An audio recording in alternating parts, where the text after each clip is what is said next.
necesitamos más. Entonces, pues si les parece bien, vamos a comenzar con la sesión de hoy. La sesión de hoy tiene un objetivo muy específico, que es simplemente la integración general de lo que hemos visto, ¿no? Y un pequeño análisis de los resultados que obtuvieron con el simulador para ver si le podemos dar un sentido fisiológico y farmacológico a los resultados que obtuvieron. Para lo que les voy a pedir que me ayuden con esto participando, ¿no? Yo solo voy a hacer algunas preguntas y espero ustedes puedan ayudarme a darles respuesta a manera de integración de los conocimientos. ¿Va? Para eso voy a proyectar un documento que contiene el resultado o un resultado similar al que ustedes seguramente obtuvieron con el simulador en las actividades que hicieron con el profesor Trejo. ¿Va? Denme un segundo. Mm, PDF. Aquí está.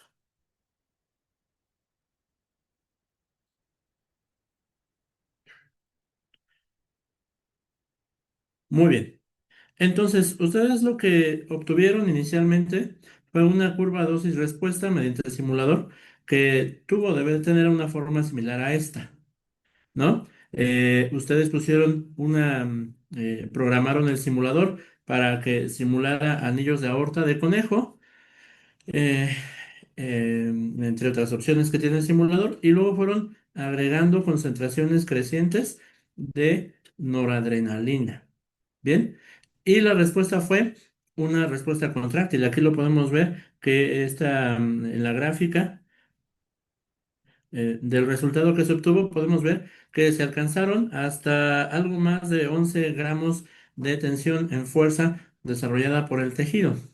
Entonces, primera pregunta, ¿por qué creen ustedes que este tejido responde con contracción al ser estimulado con noradrenalina?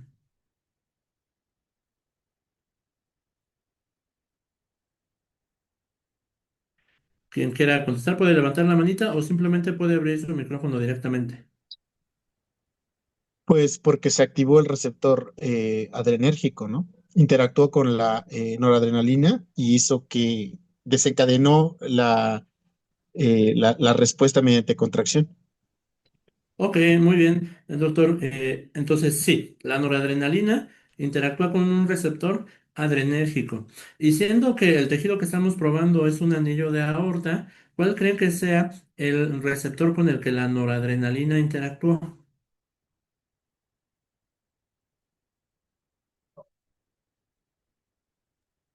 El ¿Cuál beta adrenérgico, El beta adrenérgico. ¿Se recuerdan cuál dijimos que era el principal receptor adrenérgico en los anillos de aorta, en el músculo liso vascular?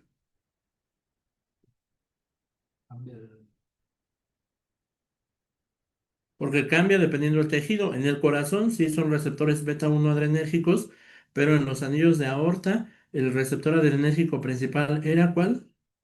¿Alguien más me quiere comentar? ¿Es alfa uno, doctor? Alfa uno, correcto. En los anillos de aorta, el principal receptor adrenérgico es el receptor alfa uno. Y ahora, ¿quién me quiere comentar cómo sería que el receptor alfa uno lleva a la inducción de la contracción del músculo liso vascular?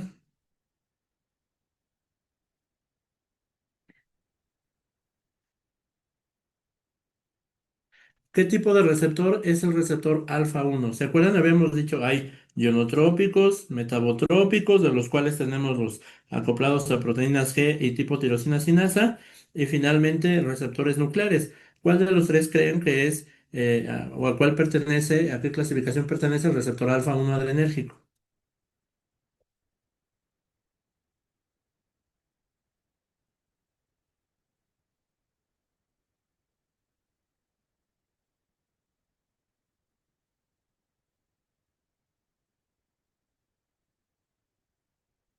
¿Es ionotrópico, metabotrópico o nuclear?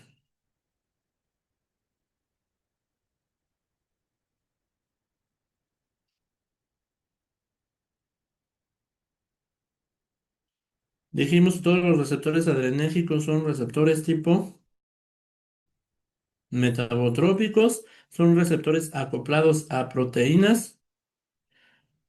G. Específicamente, el receptor alfa 1 adrenérgico está acoplado a una proteína G. ¿A cuál de ellas? ¿Recuerdan? Había tres tipos de proteínas G o tres tipos principales. GQ, GS, GI. ¿Cuál de los tres será? GQ. Por acá nos dicen que el receptor alfa 1 está acoplado a proteínas GQ. Y es correcto, el receptor alfa 1 adrenérgico está acoplado a proteínas GQ, cuyo segundo mensajero es el calcio. Y recuerdan que el calcio es el protagonista del mecanismo de acción de contracción de músculo liso vascular. Entonces, cuando nosotros le agregamos noradrenalina al anillo de aorta, este fármaco, la noradrenalina tiene, recuerdan, afinidad por el receptor alfa 1 adrenérgico. Es un fármaco no selectivo, quiere decir que en realidad también tiene afinidad por alfa 2 y por los tres receptores beta, pero el tejido expresa fundamentalmente receptores alfa 1. Así que la acción que produce la noradrenalina sería mediada por receptores alfa 1 a través de la vía de señalización GQ calcio. Y ya finalmente recordar que una vez que aumenta el calcio en el citoplasma de la célula muscular, este interactúa con la con la proteína calmodulina, que luego va a producir un efecto en cascada de fosforilación que llevan al aumento de la afinidad de la actina por la miosina y lleva a la contracción del músculo liso vascular. Por eso cuando agregamos noradrenalina a nuestros anillos de aorta de conejo, lo que observamos es una respuesta contráctil. Bien, ahora en esta imagen que tengo acá, déjenme ver si tengo una imagen más chica por acá, desde dosis más bajitas. Ven, en esta primera imagen, o esta imagen que tenemos más abajito por acá, no, esta no es. Uy, perdónenme, se me movió todo. Uy, no, bueno, esta es la original. Vemos que la respuesta a noradrenalina alcanza un techo máximo, ¿ya recuerdan, ya vieron? Vemos que tiene primero una parte donde el efecto va pareciendo aumentar de manera lineal y después alcanza un techo máximo. Si observáramos la parte de la gráfica con con concentraciones más bajas de noradrenalina, lo que observaríamos es que primero el incremento de tensión es muy pequeño, va aumentando con el aumento de concentraciones, luego alcanza esta porción de la gráfica donde el incremento es lineal y luego llega a básicamente a un máximo, donde aunque administremos una mayor concentración de fármaco, la respuesta máxima ya no es superada, ¿no? Esta curva tiene una forma sigmoidea.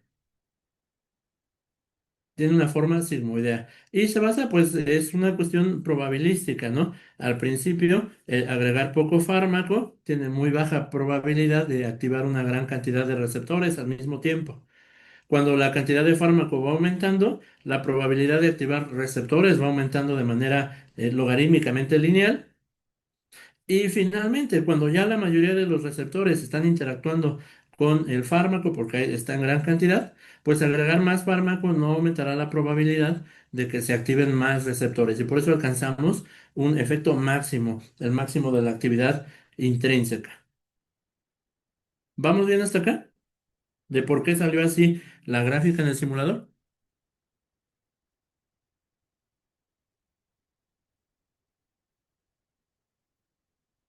Muy bien. Y bueno, eso lo podemos ver acá en esta gráfica del resultado, ¿no? Ya una gráfica estadística donde abajo en el eje de las X tenemos el logaritmo de la concentración.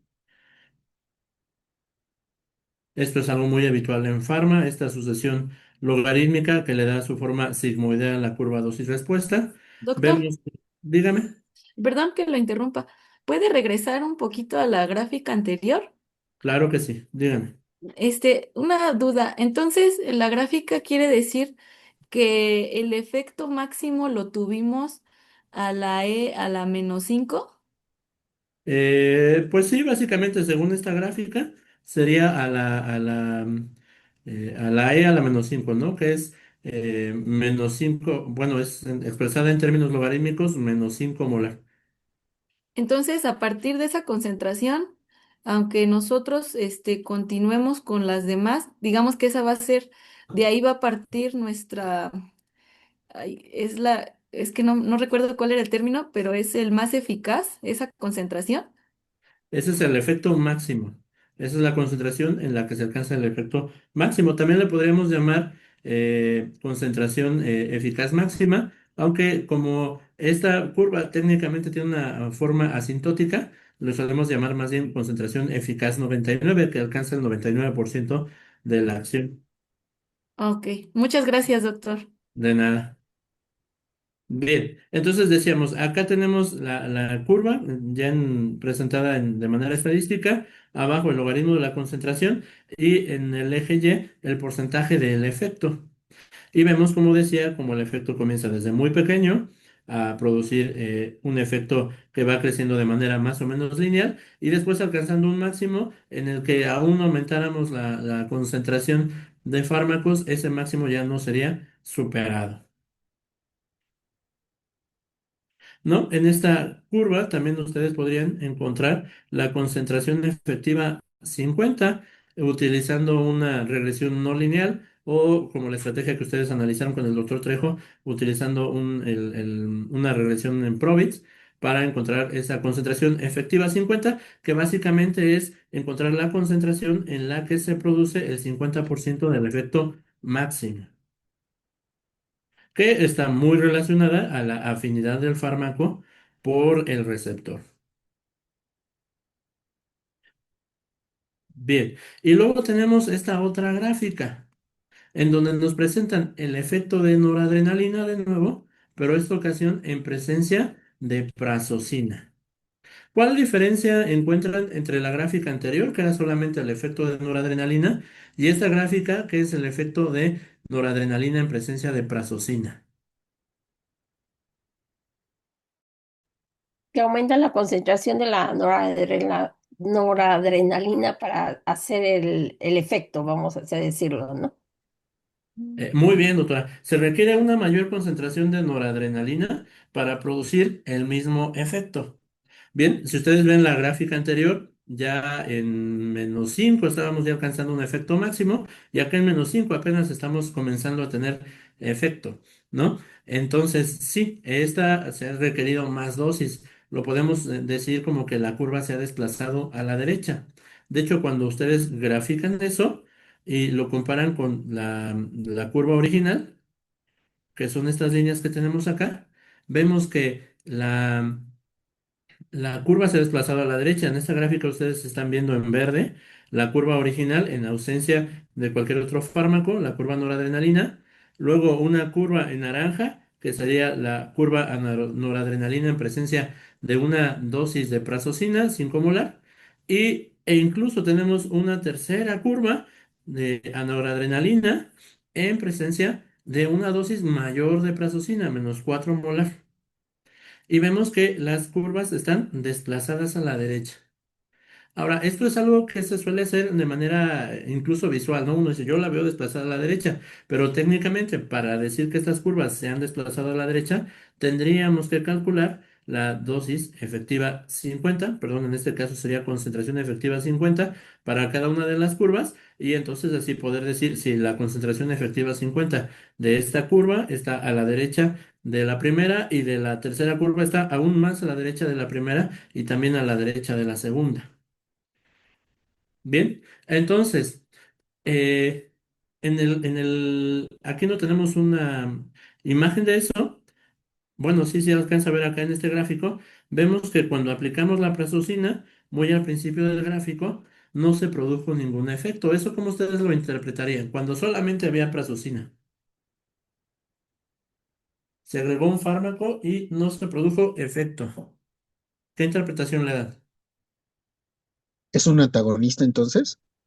Es un antagonista. Bien, tiene afinidad, aunque la afinidad ahí no la podemos ver, pero no vemos un efecto, lo que significa que no tiene actividad intrínseca y eso lo clasificamos como antagonista. ¿Recuerdan? El doctor Franco nos explicó que los antagonistas se unen al receptor pero no lo activan y por lo tanto no producen un efecto. Y por el contrario, compiten con el agonista para que, para el sitio de unión, ¿no? Digamos en términos más burdos, le estorban. Bien, por eso el hacer una curva a noradrenalina en presencia del antagonista hace que se requiera una mayor dosis de noradrenalina para producir el efecto, ¿no? Para que la noradrenalina le gane en términos probabilísticos a la prazosina a unirse al receptor, se requiere una mucha mayor cantidad de noradrenalina, que es de hecho lo que observamos en esta gráfica. El desplazamiento a la derecha se debe al efecto antagónico de la prazosina. Pero, ¿qué me dicen de la eficacia en las tres curvas de noradrenalina en presencia de prazosina en dos dosis y una control? ¿Cambió la eficacia o el efecto máximo? No se mantuvo. Se mantuvo el efecto máximo, llegó a, en los tres casos, a más o menos a la misma intensidad. Y eso lo interpretamos como. Bueno, eso se interpreta como que con la cantidad suficiente de noradrenalina es posible desplazar toda la prazosina y ocupar todos los receptores. Y eso nos indica entonces que la prazosina no se unió tan fuertemente al receptor. Su interacción es débil, más débil, incluso tal vez que o bueno, lo suficientemente débil para que la noradrenalina en cantidades suficientes lo desplace. Y entonces a este tipo de antagonismo, ¿cómo le llamamos? ¿Mm? ¿Cómo lo puse? ¿Competitivo? Antagonismo competitivo, exacto. Es un antagonismo competitivo. Entonces podemos ver, cuando se trata de antagonismo competitivo, las curvas se desplazan a la derecha sin disminución del efecto máximo. ¿Bien? Entonces, pues esta sería una interpretación muy rápida y un tanto sencilla, pero creo que integradora de cómo o del resultado que obtuvieron en la simulación. ¿Alguien tiene alguna duda al respecto?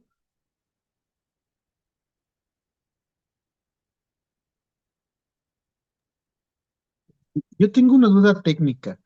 Dígame. Eh, ¿por qué no se lava entre cada vez que se administra el fármaco o que se coloca el fármaco en el baño? ¿Por qué Eh, se le va adicionando la siguiente concentración? ¿Ahí no habría un efecto de acumulación del fármaco? Sí, de hecho, ya en la parte técnica, sí se podría lavar entre cada concentración, pero técnicamente es poco usual y poco práctico porque por la forma en que funciona el vaso de órgano aislado, para lavarlo tenemos que drenarle la solución que tiene y poner un flujo de solución nueva que, entre otras cosas, hace que el anillo vibre y eso a veces daña el endotelio o puede incluso dañar el músculo, además de que deja por algunos instantes el tejido sin oxígeno, etcétera. Entonces, si bien se podría y en algunos protocolos se hace, incluso, por ejemplo, podemos probar un fármaco y luego lavar, incluso un par de veces y luego probar otro fármaco, una curva a otro fármaco en el mismo tejido. Pero cuando son las curvas, porque aquí hicieron unas cuantas dosis, pero dependiendo del fármaco, las curvas pueden ser hasta de 10 o 12 dosis diferentes, ¿no? Entonces, estar haciendo lavados entre cada anillo es complicado.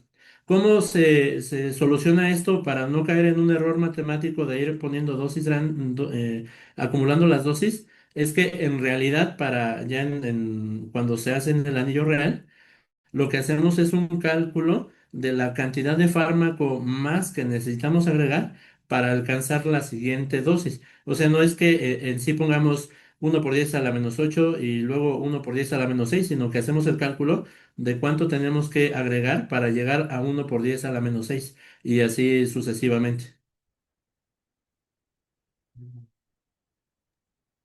Ok, gracias. De nada. Doctor Arturo, yo tengo nada más una duda para la Ujú. elaboración del reporte. Ya ve que la medición se hace por triplicado, ¿sí? Para cada concentración. Ajá. Así es. Y, Ujú. y, y entonces eso implica que tenemos que poner las tres gráficas de esas repeticiones o con una que pongamos, independientemente de las otras, porque teóricamente se tienen que hacer en las repeticiones independientes, ¿no?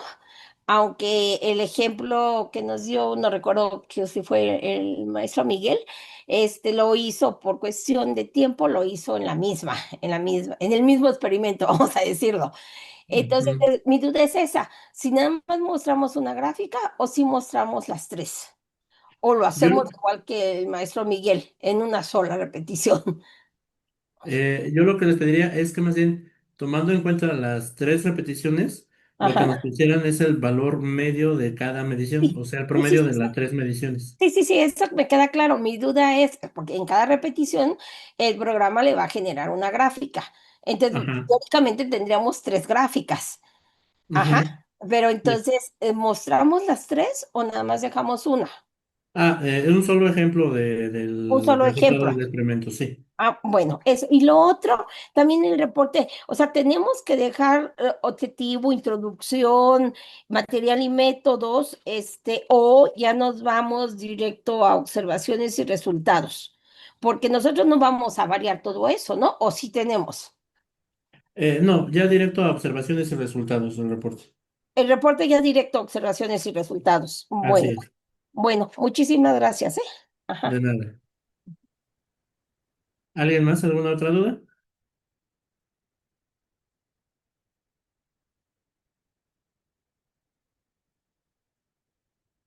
Bueno, si no hay más dudas, pues entonces le cedo la palabra al profesor Trejo para que siga con la siguiente parte de esta integración final. Bueno, le bajas al volumen o le suyo. Ahora es, bueno, así mejor. Bueno, buenos días a todos. Espero que se encuentren bien. Les agradezco que se hayan reunido, se hayan unido a la última sesión de este curso. Ya estuvieron abordando con el doctor Arturo esta parte que para mí es donde se cumple el objetivo de este curso, o como lo habíamos visualizado, como lo habíamos planeado, porque si se dan cuenta, se une un punto álgido de los puntos aislados que estuvimos viendo, ¿no? Sobre todo la parte teórica que yo sé que está un poco cargada, que la mayoría de ustedes no son especialistas en estos y que de repente, híjole, cuando uno se lo presentan por primera vez, de repente uno dice, ay, ¿por qué tanta información, no? Pero bueno, el objetivo sobre todo era que pudiéramos ver los elementos que se necesitan pues para poder integrar, ¿no? Esta simulación. Bien, les hemos dicho a lo largo del curso que el simulador se dedica más a la parte fisiológica y que cada uno de ustedes le puede dar un funcionamiento y creo que es por eso que están aquí, ¿no? Para ver cómo se utiliza. Nosotros nos enfocamos a la parte farmacológica porque a eso nos dedicamos, pero bueno, de eso va esta intervención, de que empezamos esta discusión y empezamos a abordar la actividad número uno, que les volvemos a repetir, no es obligatoria. Más bien queríamos llegar a este punto que después de 2 semanas que nos hemos estado reuniendo, les hemos estado platicando cosas que adicionalmente otros dos doctores e investigadores les platicaron más sobre lo farmacológico. Bueno, que nos retroalimenten y podamos discutir las actividades que han subido, que me han estado gustando muchísimo, ¿no? O sea, uno no pensaría, no se voy a volver a retomar y espero que ahorita el profesor nos platique en la parte de bromatología, ¿no? Que bueno, no sé, en su momento uno piensa y solo ve íntegramente una sola molécula y piensa en un fármaco y bla, bla, bla, ¿no? Pero él habla más acerca de los alimentos y demás. Entonces, no sé quién guste participar, que nos expresa así brevemente cómo piensa utilizar el simulador o hacia dónde piensa que se puede utilizar y de una vez discutir un poco acerca de las ventajas y desventajas que hasta este momento se han observado con el simulador. Los dejo abierto para quien guste, puede abrir el micrófono.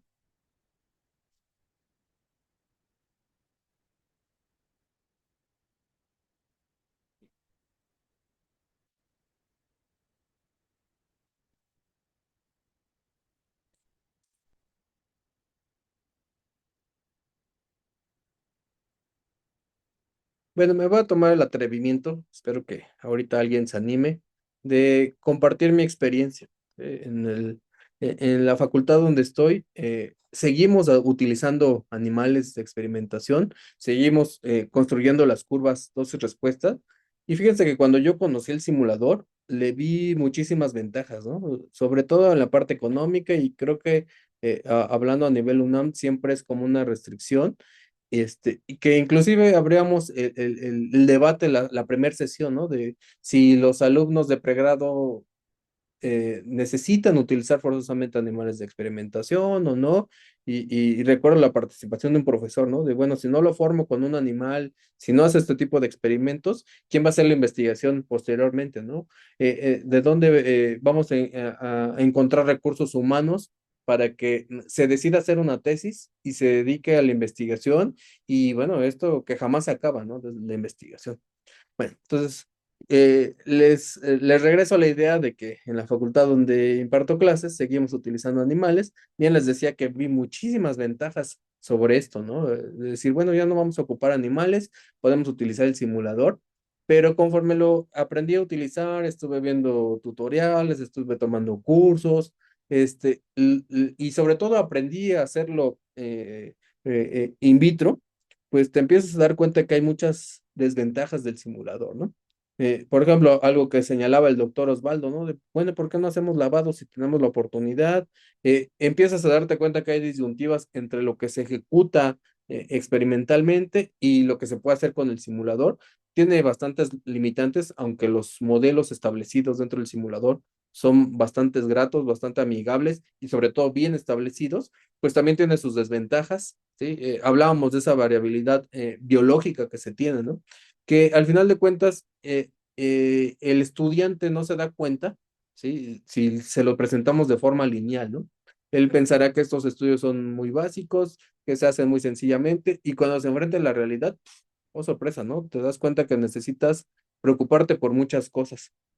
Y a lo mejor sí podemos simular esa respuesta, pero sin embargo se necesita que sobre todo un estudiante que esté formado en ciencias biológicas se dé cuenta de esa variabilidad biológica, ¿no? Que no es tan sencillo, no es tan lineal, y digo como por ejemplo la parte química, ¿no? Donde junto dos sustancias y obtengo la sustancia C y le puedo hacer un montón de cosas, ¿no? Bien, ustedes saben que en sus diversas áreas que en un sistema biológico le pongo una cosa en un momento y puede ocurrir una situación, que es lo que yo espero, y que de repente con esa variabilidad biológica cambia, ¿no? Y entonces ese tipo de experimentos o ese tipo de resultados que se obtiene da para abrir un análisis. Y yo les diría que bueno, hasta el momento mi posición frente a esta postura que les digo es que los estudiantes sigan utilizando animales porque les hace falta esa parte, ¿no?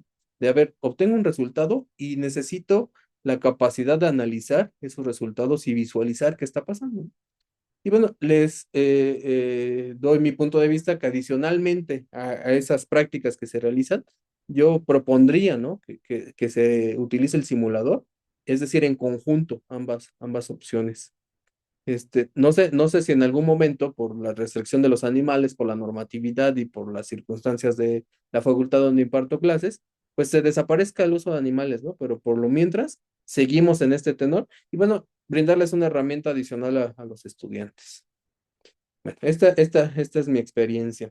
No sé si alguien, bueno, y no les platico de cómo lo ejerzo en la práctica o hacia dónde lo oriento, porque prácticamente lo que les mostré en el protocolo general es como yo lo he pensado para las asignaturas que imparto, para el tipo de estudiantes que yo recibo, etcétera, etcétera, ¿no?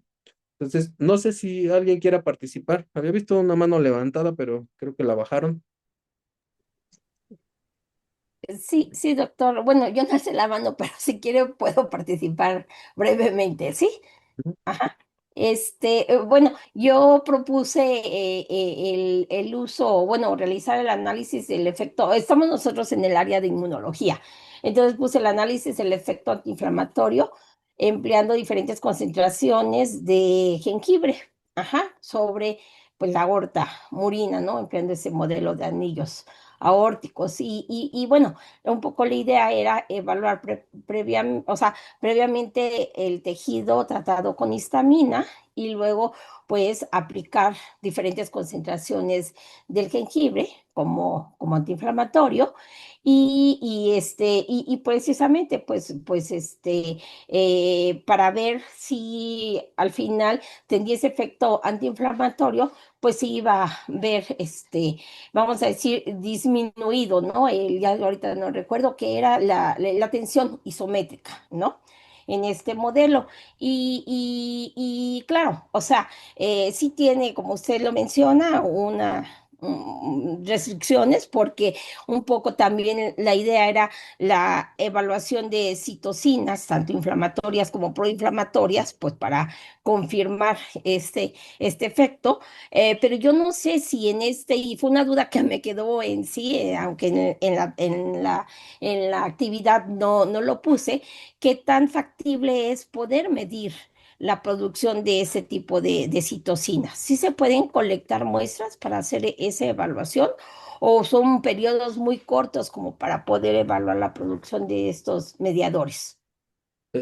Bueno, si lo intento hacer con el simulador, te diría que no, Ajá, es una limitante, ¿no? En el es simulador una limitante. Bueno, no se puede, pero ajá. si lo piensa en cuanto a un ensayo en vivo, vivo, sí, Ajá. sí es factible, pero solamente hay que tener un protocolo bien establecido y más que por los tiempos, las sustancias a las que los enfrentemos, porque al final de cuentas los ponemos en un medio, en la solución de Krebs, y luego muchas veces el tejido, híjole, como lo explicaba el doctor Arturo, va perdiendo sensibilidad conforme pasa el tiempo. Ajá. A lo mejor en un protocolo muy corto en donde se puede recuperar rápidamente el tejido y posteriormente hacer esto, ¿no? No sé, a lo mejor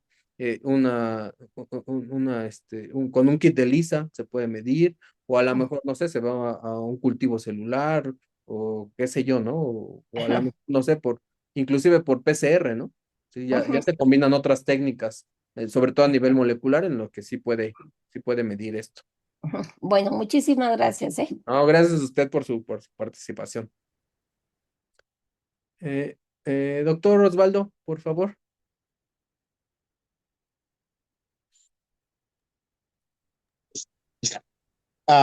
Bueno, yo compartir la experiencia. Nosotros en la FE Zaragoza ocupamos este simulador tanto en fisiología como en farma, solo que no usamos el modelo que nos enseñaste, que es el de anillos de aorta. Nosotros utilizamos el modelo de acetilcolina en músculo liso intestinal, ¿no? Que es el de cobayo. ¿Cuál fue la necesidad? Pues lo que se ha comentado, ¿no? En algún momento nosotros al principio utilizábamos músculo de rana, o sea, hacíamos el músculo de rana porque pues al ser un anfibio es más fácil de trabajar, pero en algún momento ya no se pudo utilizar y entonces tuvimos que migrar hacia el simulador. Entonces, hacemos una práctica, digamos, de donde se ve el efecto de los fármacos, utilizamos carbacol y pilocarpina y acetilcolina y hacemos la interacción con histamina, que esa es otra práctica.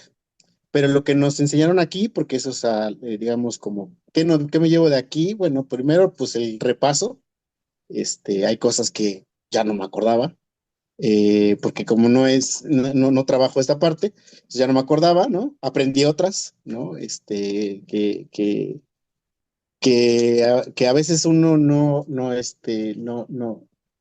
pues está uno tan ensimismado que a veces uno luego ya no ve esos detalles, ¿no? Que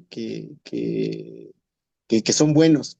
Entonces, aquí lo que yo me llevo y aprendí es un otro modelo, ¿sí? O sea, cómo poder demostrar, digamos, porque nosotros hacemos la interacción también es de tipo competitiva, pero mostrar otro, ¿no? O sea, otro, que vean otro receptor, que estudien otro receptor, que vean otro modelo, sería bueno, porque al final el simulador, la ventaja que nos daría es tener varios modelos, ¿no? Donde ellos pudieran practicar. que eso no lo podemos hacer utilizando un órgano, ¿no? O sea, no podemos darnos ese lujo, por decirlo de alguna manera. Entonces me llevo eso, me llevo un modelo nuevo que podemos convertir en una práctica nueva, una alternativa, para que los estudiantes pues puedan, digamos, pues, practicar más, ¿no? Al final el simulador es gratis y ya nada más sería el tiempo que ellos quisieran invertirle, ¿no? Entonces, eso es lo que me llevo del curso, ¿no? Y mi impresión, y muchas gracias por el conocimiento, por las clases y por la didáctica, ¿no? Porque ayer yo no pude ingresar de forma presencial, pero pude ver la plática del doctor, ya sincrónicamente, y entonces, pues, eso estuvo muy bien. Entonces, les agradezco que hayan hecho este tipo de actividades. No, al contrario, doctor. Yo tengo una pregunta y disculpen que sea dirigida al profesor Osvaldo. Bueno, al final de cuentas, estos cursos para eso sí imparten, son actualización docente. Y no sé, doctor, si ustedes han medido el impacto que tiene el uso de este simulador en sus estudiantes. No lo hemos medido, y es que ya no tendríamos cómo comparar, porque pues obviamente esto ya tiene muchos años que las ranas se dejaron de usar. Entonces, no lo hemos medido, pero sí sería interesante hacer esa pregunta de ¿usted considera que le sirve para su aprendizaje o considera, porque digámoslo así, toda la parte farmacocinética que nosotros trabajamos, la seguimos haciendo con rata y conejo? Pero ya esta parte farmacodinámica, bueno, en esta en específico que tiene que ver con curvas dosis-respuesta, ya las hacemos, algunas con el simulador. Entonces sí podrían tener cierto parámetro de comparación ellos mismos con qué aprenden mejor. Sin embargo, si nosotros no tenemos infraestructura ahorita que nos permita hacer estos ensayos en vivo. O sea, no tenemos es más, creo que nadie lo hace ya en la facultad. Entonces, no tendríamos cómo comparar contra este mismo ensayo, contra el del simulador, no tenemos cómo. Ok, Entonces, pero no lo hemos medido. O sea, respondiendo concretamente, no lo hemos medido. ok. Gracias, doctor. Lo que sería interesante, ¿no? Hacer esta investigación educativa, y ver cómo se tiene, ¿no? Digo, porque al final de cuentas nosotros nos estamos actualizando como profesores y demás, y si se dan cuenta, bueno, aunque cuesta un poco de trabajo, hablamos cierto lenguaje con cierto nivel, y eso es más sencillo, ¿no? Es mucho más fácil que un estudiante que al final de cuentas, al menos para eso está diseñado el simulador, cómo puede adquirir el conocimiento de eso, ¿no? Y en su momento, ¿no? Porque bien les reitero el comentario que hice hace ratito, va a llegar un punto en México, no hablo solamente de la universidad, sino en México, en donde ya no se pueden utilizar animales para pregrado, y ahí es donde pueden entrar estas herramientas, ¿no? Que esperemos que sea un futuro lejano y que sobre todo que se haya trabajado en otros simuladores o en este mismo simulador con una mayor capacidad para realizar estos experimentos. Bueno, gracias, doctor. ¿Alguien más que quisiera compartirnos su experiencia? Bueno, en lo particular, yo no manejo mucho la fisiología porque trabajo más en otras áreas, pero ahorita que mencionaban lo del simulador, y que ya no se puede hacer, porque ya ves que ahorita hay mucho, por ejemplo, nosotros igual en la Facultad de Ciencias tenemos muchas restricciones para el uso, digo, trabajar con organismos vivos, ¿no? Este, pero este simulador, ¿qué tanto es? Porque ya ve que dependiendo cada organismo, pues responde diferente, ¿no? A cada fármaco. Entonces, el simulador, ¿qué tanto nos puede? O sea, nomás nos da como que una, este, noción nada más, así nos sugiere algo, porque digo, cada organismo funciona diferente, ¿no? También depende de la cuestión fisiológica del organismo, de cómo esté su sistema inmune, o sea, son varias cosas, ¿no? Bueno, varias alternativas, pero ¿qué tanto nos da medio certeza o nada más es como para darnos una idea? Porque Sí, digo, está interesante lo del simulador, pero también digamos que eso se podría aterrizar ya nada más para decirle igual a los alumnos, ¿no? Qué tanto puede ser certero o qué tanto margen hay, digamos, de los datos que obtengamos, ¿no? Sí, yo le puedo expresar que, bueno, yo he explorado un poco el código de este simulador, porque bien les hacía el comentario al inicio que está abierto, y bueno, tengo la loca idea de poder hacer uno, estoy trabajando en él, ya llevo bastante tiempo, y lo que he revisado computacionalmente con la parte teórica o con la parte de los experimentos es que en primera instancia absolutamente todo lo programado, todo a nivel computacional, está basado en experimentos reales. Entonces, le puedo decir que la respuesta que se obtiene es, híjole, no sé, por expresar un porcentaje, del 90 al 95% de certera, de certera esa respuesta, ¿no? O sea, si hay una variación que yo creo que la ponen al propósito, no lo explican muy bien en el código, lo ponen al propósito para que cada uno de los experimentos que se realice sea diferente, inclusive una profesora lo expresaba, ¿no? Que yo lo utilizo, cada vez que lo realizo sale diferente. Entonces, tienen esa variación a nivel de probabilidad. Ahora más bien, se limita, ¿no? Porque está programado para un experimento ideal en donde prácticamente el tejido esté completamente sano, esté bien estabilizado, tenga todas las variables biológicas que conocemos bien estandarizadas.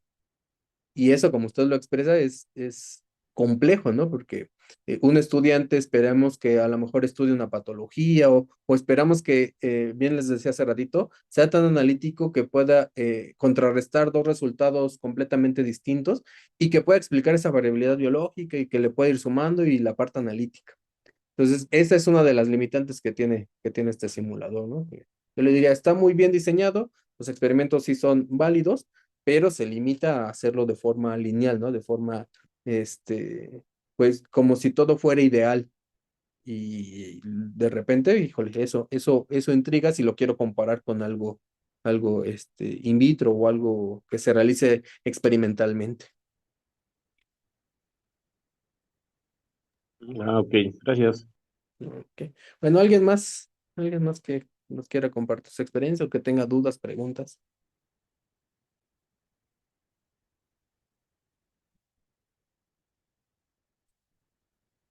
Bueno, hay algunos otros simuladores que se puedan ocupar en de los fármacos.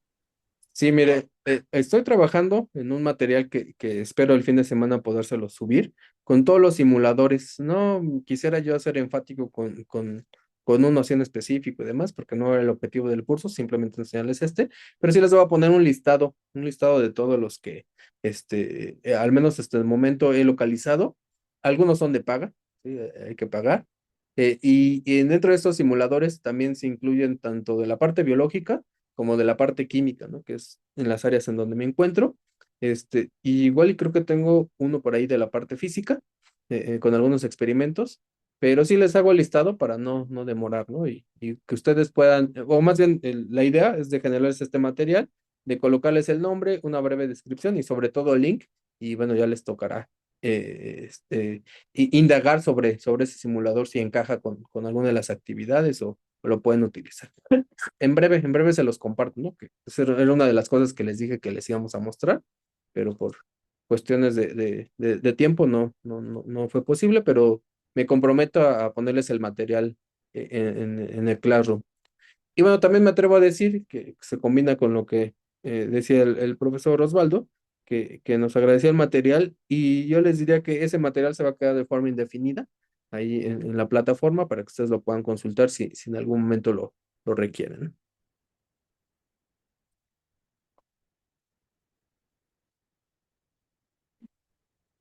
Bueno, no sé si alguien más quiera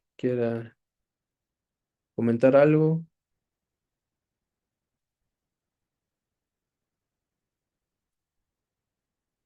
Bueno, la sesión del día de hoy es breve. Bueno, todas las sesiones es breve. Yo sé que esperábamos un curso de 4 horas, bueno, un total de 40 horas. Yo les diría que se vuelve abrumador, que bueno, en su momento cuando lo presentamos ante DEGAPA, lo pusimos de 40 horas, así lo aceptaron, pero ya visualizándolo es de 20 sincrónicas, y yo creo que esto da para que ustedes lo puedan analizar y demás, ¿no? Y bueno, prácticamente por eso se quedó de 40 horas. Sabemos que les podemos haber dado mucho más información, pero híjole, se vuelve, bien les vuelvo a repetir la palabra abrumador, y sobre todo, híjole, estar tomando clase o estar en las sesiones conectado tanto tiempo, también se vuelve muy cansado, ¿no? Espero que la dinámica de trabajo, así como la estuvimos manejando, les haya gustado, que el material que les ponemos a disposición complemente ese resto de horas.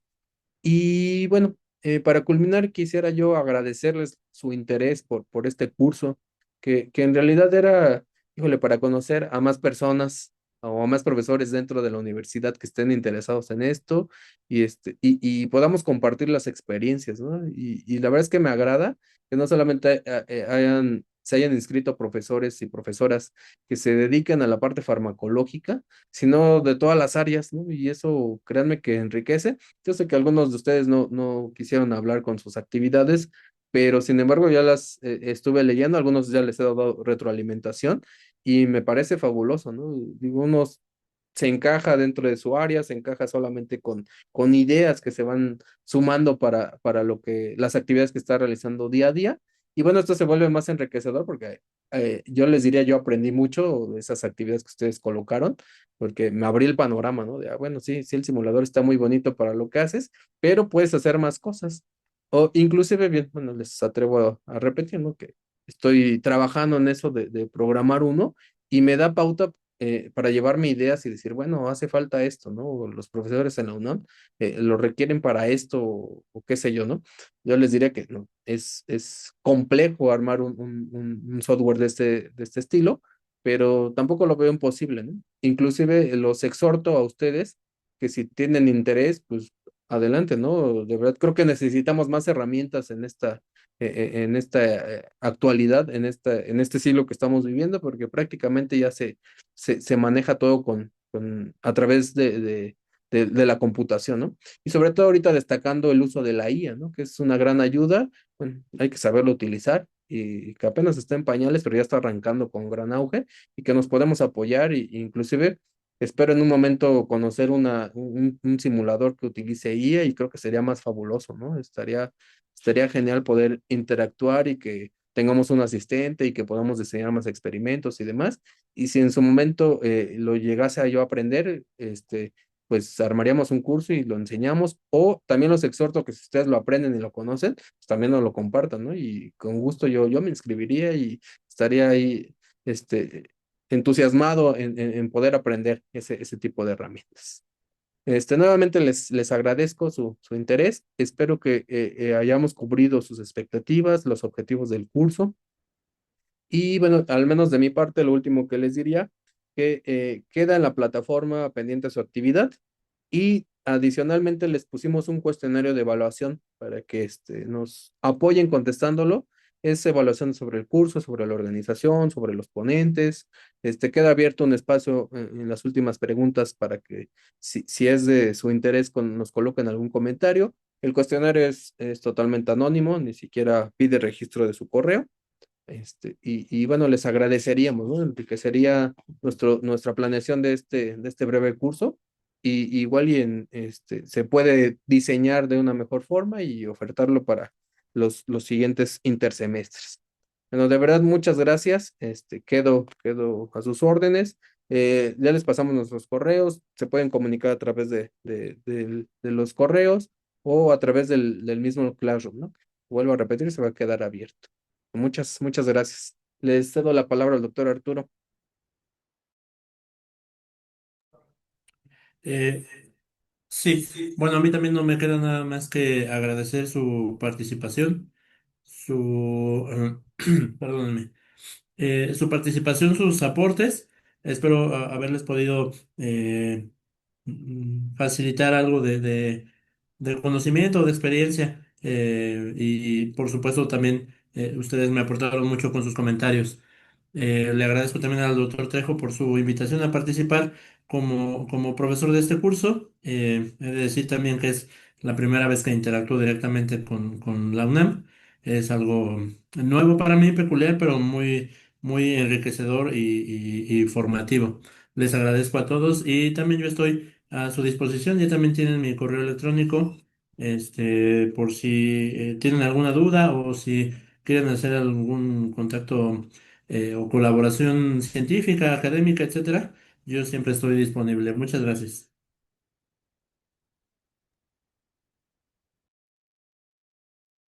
Bueno, con esto cerraríamos la sesión y el curso. Les agradecemos su presencia y tengan excelente fin de semana de puente. Hasta luego. Sí, Una hasta pregunta luego. nada más. ¿Hasta cuándo se pueden subir todas las actividades? Habíamos quedado hasta el día miércoles. Nosotros Ah, entregamos ok, las perfecto. calificaciones el día jueves. Entonces el Bueno, miércoles para vale, que nos dé. vale, gracias. No, de qué hasta luego, Y profesor. muchas gracias por toda la información que nos ha impartido. No, al contrario, hasta luego. Hasta Bye. luego, muchas gracias. Hasta luego. Hasta luego. Hasta luego, doctor. Hasta luego, gracias. Hasta luego. Hasta luego, Pau. Hasta luego a todos que están despidiéndose en el chat.